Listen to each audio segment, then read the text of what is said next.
Nah, dari beberapa benefit itu teman-teman sekarang masuk nih ke step by stepnya gimana langkah dasar dan langkah awalnya buat jadi seorang content creator planner.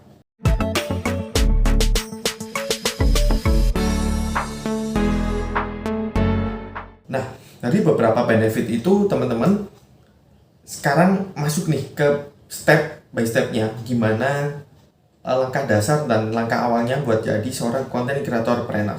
Oke, step yang pertama, teman-teman mesti tentukan teman-teman ini mau bergerak di bidang apa. Untuk nentuin niche ataupun bidang yang akan kita pilih, paling gampang nih, teman-teman cek aja. Teman-teman ini menyukai bidang apa sih? Menyukai misalnya sepak bola. Ya udah, bahas tentang niche-nya tentang dunia olahraga.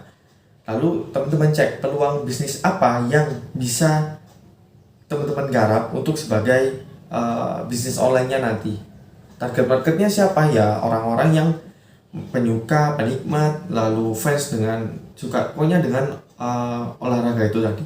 Karena yang namanya target market itu nggak cuma usianya dari segini sampai segini, lalu cowok, cewek, lalu tinggal di Indonesia, nggak kayak gitu. Jadi harus teman-teman spesifikasikan lebih detail lagi. Target market itu nggak cuma tentang usianya berapa, cowok atau cewek, dan lain sebagainya. Habis itu teman-teman cek, apakah target market yang teman-teman incar ini ada? Kalau ada, seberapa besar? Kalau memang besar, seberapa jumlahnya, harus detail. Semua itu nggak bisa diterka-terka ataupun nggak bisa dikira-kira. Harus melalui yang namanya survei dan riset. Ada banyak sekali penyedia layanan untuk teman-teman bisa membantu teman-teman melakukan riset secara online. Salah satunya menggunakan Google Trends, ada menggunakan Google Ads, Google Keyword Planner, dan lain sebagainya. Masuk ke step yang kedua, yaitu solving the problem. Permasalahan apa sih yang sedang dialami oleh target market teman-teman ini yang nantinya akan diselesaikan dengan produk bisnis yang teman-teman tawarkan? Kenapa kita mesti peka terhadap permasalahan suatu target market kita yang akan kita selesaikan dengan produk bisnis kita? Karena kita nantinya akan membuat sebuah ekosistem bisnis yang ketika kita tidur sekalipun, income juga datang ke dompet kita. Jadi kita nggak perlu ngurusin satu persatu pelanggan ataupun ngurusin setiap orang order jam segini sampai jam segini, karena kita sudah buat sistemnya secara otomatis kayak gitu. Oke, ke step yang ketiga, yaitu create automation system. Nah, setelah kita tadi step pertama, kedua, kita menentukan bidang apa, target marketnya siapa, problem apa yang akan kita selesaikan dengan produk kita, dengan konten kita. Setelah itu kita mulai desain nih. Produk udah mulai kita list, kita butuh produk apa aja yang akan kita jual, kita mulai buat sebuah sistem automationnya.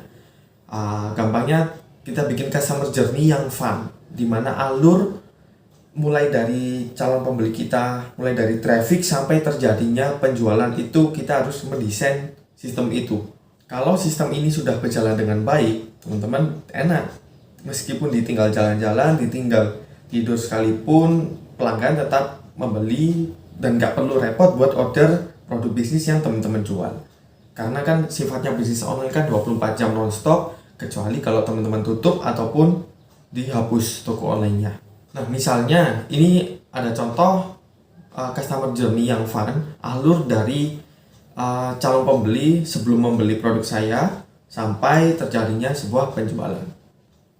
Ada traffic, lalu saya memberikan sebuah lead magnet, habis itu saya edukasi mereka melalui konten-konten yang saya buat, habis itu saya selipkan nih produk jualan di dalam-dalamnya kayak gitu. Masuk ke step yang keempat, yaitu content strategy.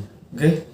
Maksudnya konten strategi ini adalah nggak cuma mikirin konten hari ini kita mau upload apa ya di YouTube, kita mau upload apa ya di Instagram, kita mau upload apa ya di TikTok, di Facebook, dan lain sebagainya.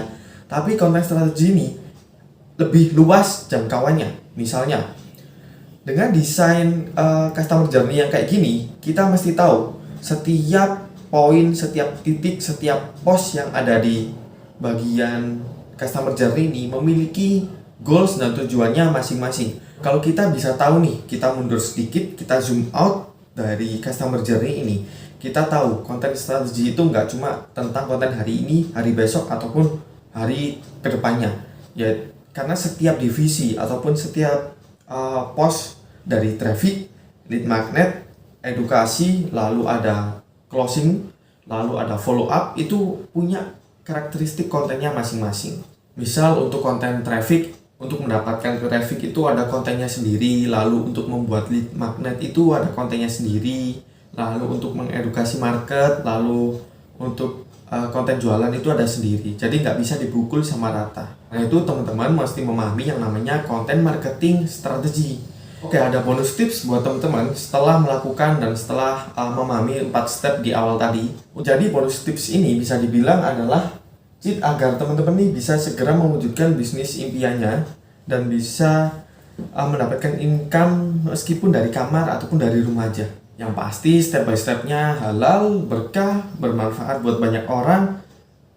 Ya udah, nunggu apa lagi? Hajar udah, nunggu apa lagi? Udah halal, berkah, bisa membantu banyak orang, ya udah langsung action aja. Rangkuman dari 4 step di awal tadi sudah kita buat semudah mungkin agar teman-teman semua bisa terbantu dengan fasilitas yang sudah kita sediakan secara gratis. Ya, sekarang masih gratis sih. Lalu untuk ceknya di mana? Langsung cek di kolom deskripsi di bawah atau di sini.